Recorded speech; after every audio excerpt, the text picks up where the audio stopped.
and welcome to Meet the Author, a program that is brought to you by Quincy Access Television and the Thomas Crane Public Library. During the show, we will highlight authors and their work.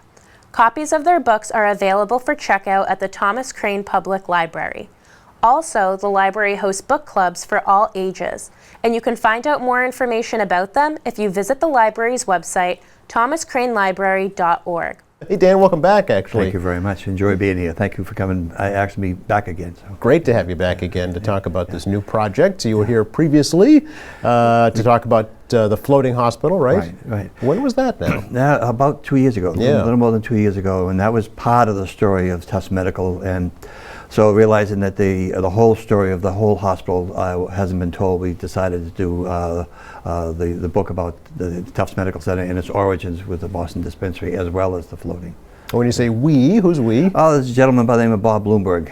He and I, he was on the Board of Governors for the Tufts Medical, and we're both interested in history, and we both realized that the story hadn't been told, and so we collectively just said, you know, let's see if we could find a vehicle for making this work. And the Image of America, which has a lot of photographs and captions, seemed to be the best and easiest way to tell the story. Yeah, it's got the picture book series, right? They've done a whole slew of them on, I think, every community in the state. It's amazing. There are literally thousands of them out there. Wow. If you know that. So almost everything's been told in that. So but our story hadn't been told, so it was a great opportunity. So we really enjoyed it. It was a labor of love. Yeah, and it is, as you say, a picture book, all black and white photos, right? Well, that's what they have. That's what it is. Right, that is a format they have. If you've ever noticed it, that all the books, even if they had color, they could only use the black and white photos. Right. So it keeps it consistent. So.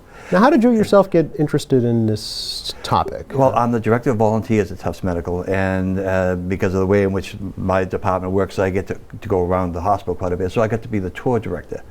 And in telling the story of the tour of this is what the different parts of the hospital, it basically came the story of the history of the hospital.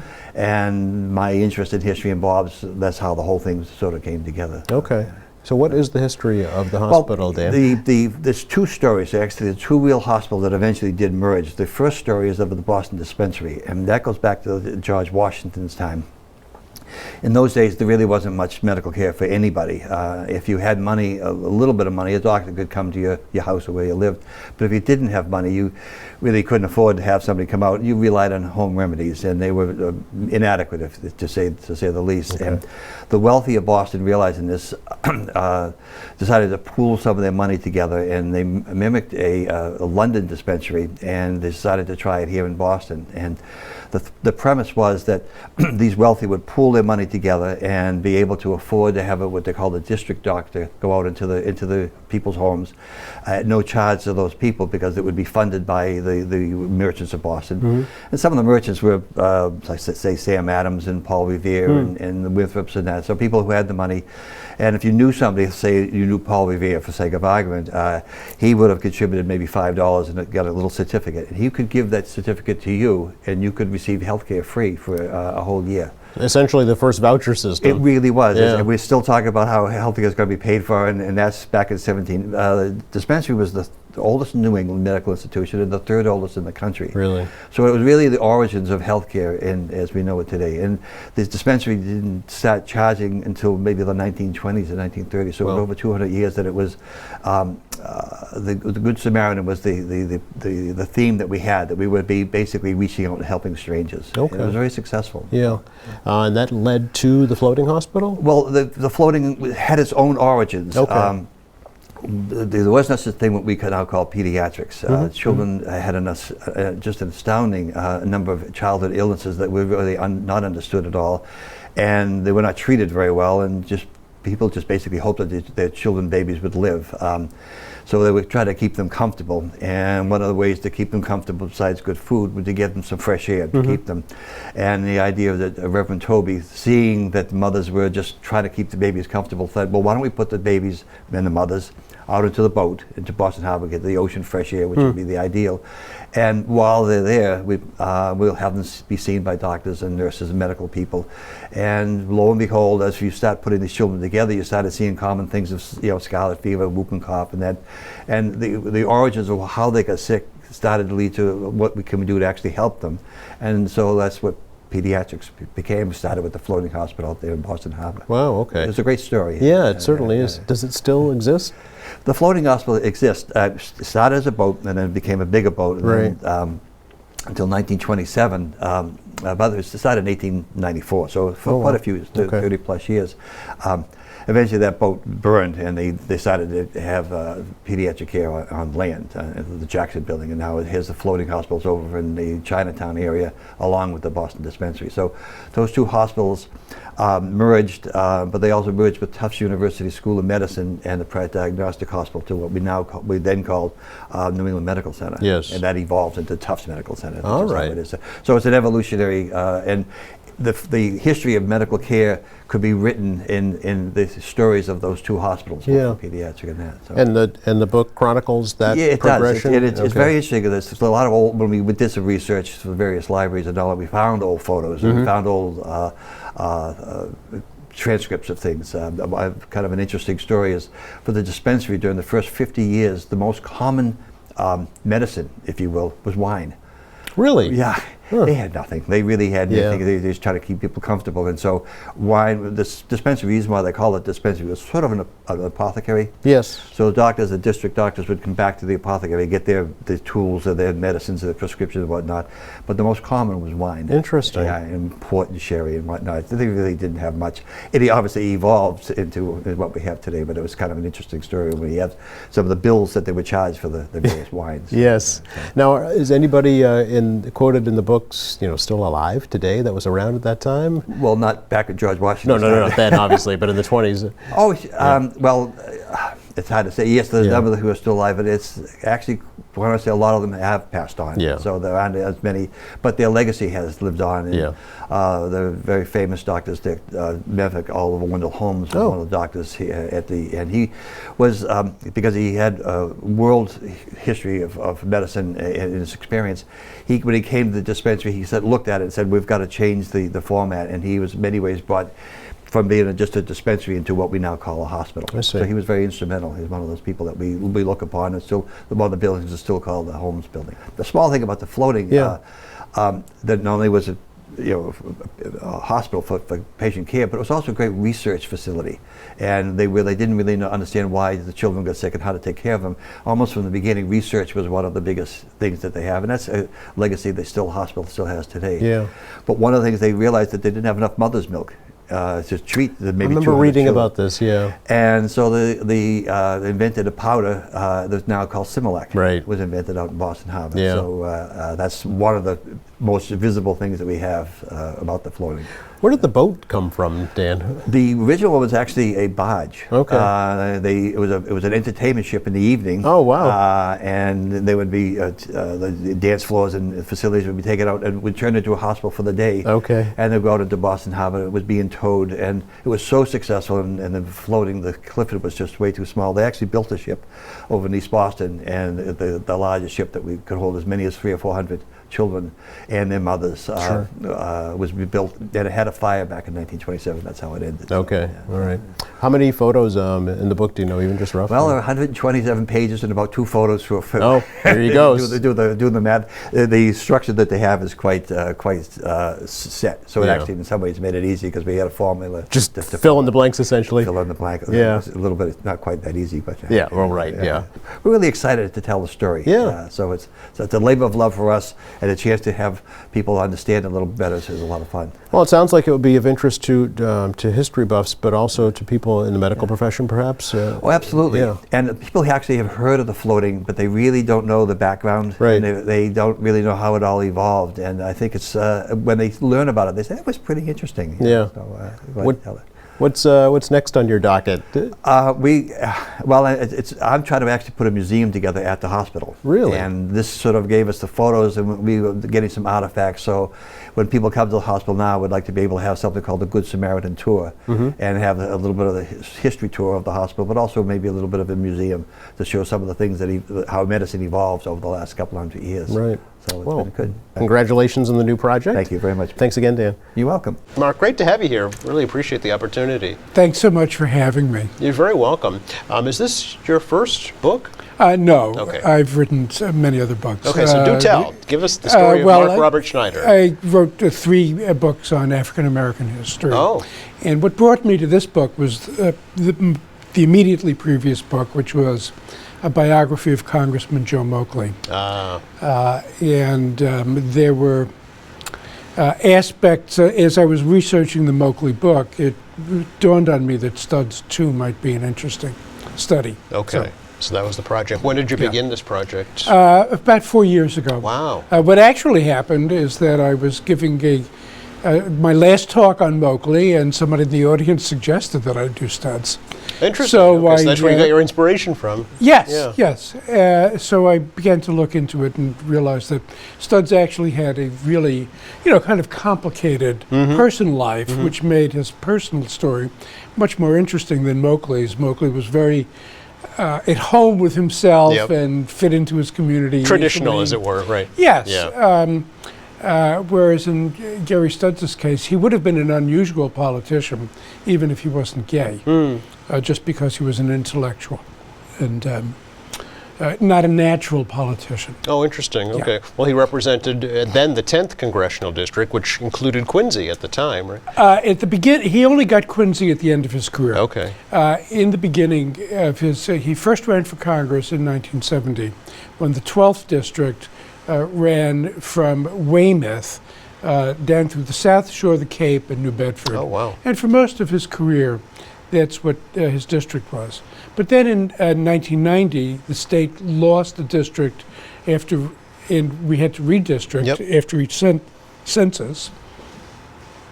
And he lost New Bedford and gained Quincy and Weymouth back. Okay. All right. So it's an interesting district. Yes. Yeah, quite diverse, Yeah. certainly. Yeah. Yeah. What is his background, Congressman Studs? How did he come into politics? Where was it's really a remarkable story, especially because he was gay at a time when being gay was something you really had to hide Yes. in politics. There were no openly gay people, really, Right. in American life. He comes from Cohasset. He was a middle-class family. He was educated at the Groton School in Yale, which made him seem to as though he was an elite aristocrat. He wasn't. He was a scholarship student at both schools and always had a sense of himself a little bit as a poor kid among the rich kids. Okay.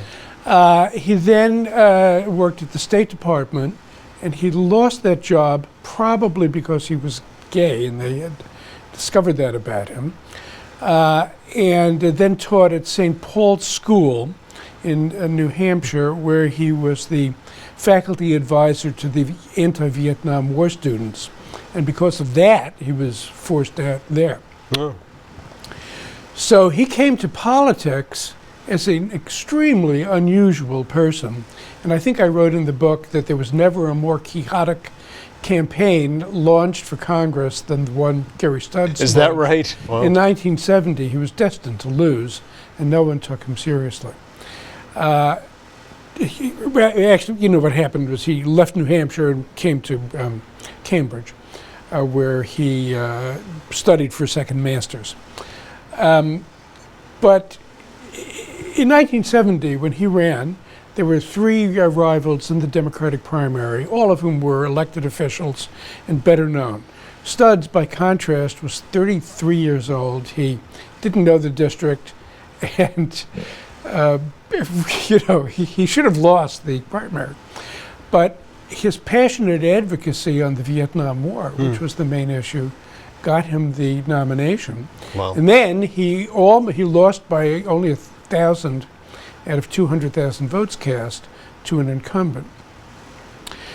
In 1972, he ran again, and he had vowed that he would learn to speak Portuguese. He had a great skill at language.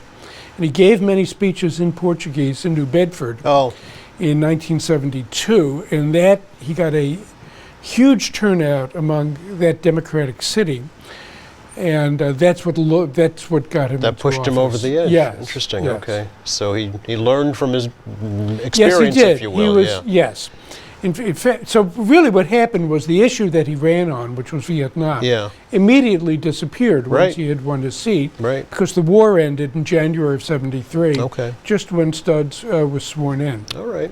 He became a staunch environmental advocate, I know. As a matter of fact, there's a marine sanctuary named after him. Yes, he did.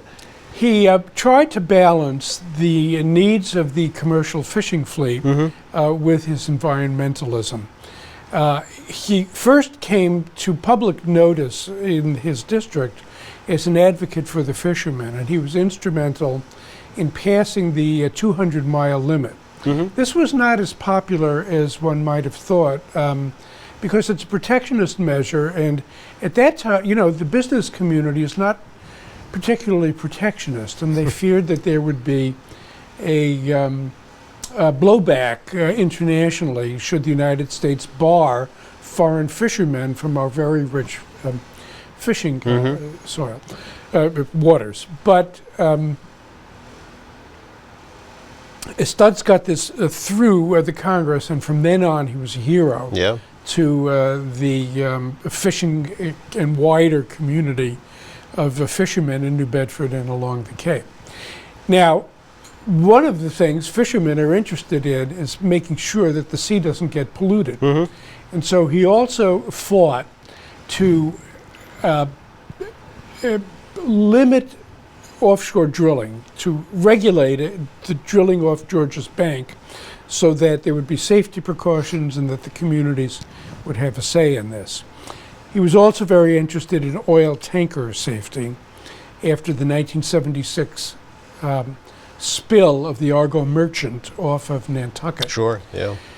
They didn't have much luck with getting legislation passed then, but Studs, with an Alaska Republican named Don Young in 1989, after the Exxon Valdez spill, did pass very strong legislation. Okay. In the book, Mark, what is it that you try to portray about Congressman Studs? What is the overall message that you're trying to tell folks about his life? Well, the most important thing about him is that he's the country's first openly gay congressman. Okay. He came out as a result of a scandal. He had done something wrong, and in his first year in Congress, he took a page, not a person who worked for him, legally an adult, he was 17 years old, to Portugal, where they had sex together. This only came into the public eye 10 years later when an investigation into something else turned this up, and Studs was subsequently censured by the Congress. And he came out on the floor of Congress as a result of this process.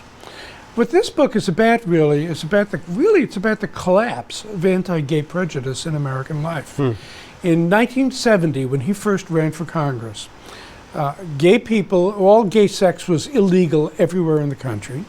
You were regarded as a sinner by every church. You were regarded as potentially treasonous and ineligible for federal government service, and regarded as having a disease that needed to be cured by psychiatry. He lived long enough to be married in Massachusetts. That's right. Something he could never have imagined. He was really the foremost champion in Congress of the rights of gay people to serve openly in the military. He didn't live to see that happen, but he helped to lay the groundwork for that. That changed in 2010. So it's really a remarkable transformation over a historically quite short period, and that's the main theme of the book. Yeah. In the book, do you interview his widower and his family at all? Yes, I did. I spoke with Dean Hara, Studs' widower, several times. Dean was quite helpful to me. And Studs himself had written a memoir. Oh. It's unpublished. He never finished it. He didn't quite know how to write about his life among people who were then in the closet. But his memoir is quite intimate, revealing, very funny at times, and shows how much pain. He says on page 1 of that, I wanted non-homosexual readers to grasp how difficult it was to grow up at the time that I grew up, having to hide key aspects of your personal life from people. Yeah. How did he die? He died in 2006. He suffered an aneurysm while out walking his dog, and passed. away after Yes. that. Obviously, does his family and the widower support this project? I mean, what was the reaction Very much to so. it? They did, Yes. He had a brother and sister. His brother had died, died while I was writing the book. He has a sister who lives somewhere else. Okay. But there were other family members, in-laws, who I did interview. Yes. Sure. Any photographs at all, Mark, in the book? Yes, there are. There? Yes. Yeah. Of Yeah. him and his life? Yes. Okay. Sure. Yeah. All right. Yeah. One of the other themes in the book is that Studs was an outspoken opponent of the wars that the Reagan administration conducted in Central America. Studs made a very early visit there before Reagan, just before Reagan was inaugurated, and for the rest of his career, he served also on the House Foreign Relations Committee and on the Inter-American Affairs Committee, and he really tried to get the Congress to cut off aid to the Contras in Nicaragua and to the military dictatorship in El Salvador. Okay. Well, sounds like it'd be a fascinating book to read for folks from the area or other folks interested in his aspects of being gay and living in that time period when it was not really accepted. So it's got a wide audience, it sounds like. Well, thanks for saying so. It Yeah. also has a Quincy component Certainly. as well, Yeah. because he added Quincy to his district in 1992, and one of the things that he really did try to work on was to preserve the shipyard. Right. He was at that time chairman of the Merchant Marine and Fisheries Committee, which was a powerful committee, and for the next 2 years he worked on that issue. I interviewed several of his Quincy aides No. for the book. So he had a certain effect on Quincy. He had Mayor Sheets come and testify when he was trying to get money for the Boston Harbor cleanup along with Joe Moakley. Sure. Yeah. Mark Robert Schneider, really appreciate the opportunity to talk to you about this. I hope you have a great success with the book. Thanks so much for having me, John. You're very welcome. Thank you for joining me for Meet the Author. Be sure to check out our other episodes of this program to explore other authors and their works. For more information about library programs and services, visit the Thomas Crane Public Library's website, thomascranelibrary.org, or call them at 617-376-1316.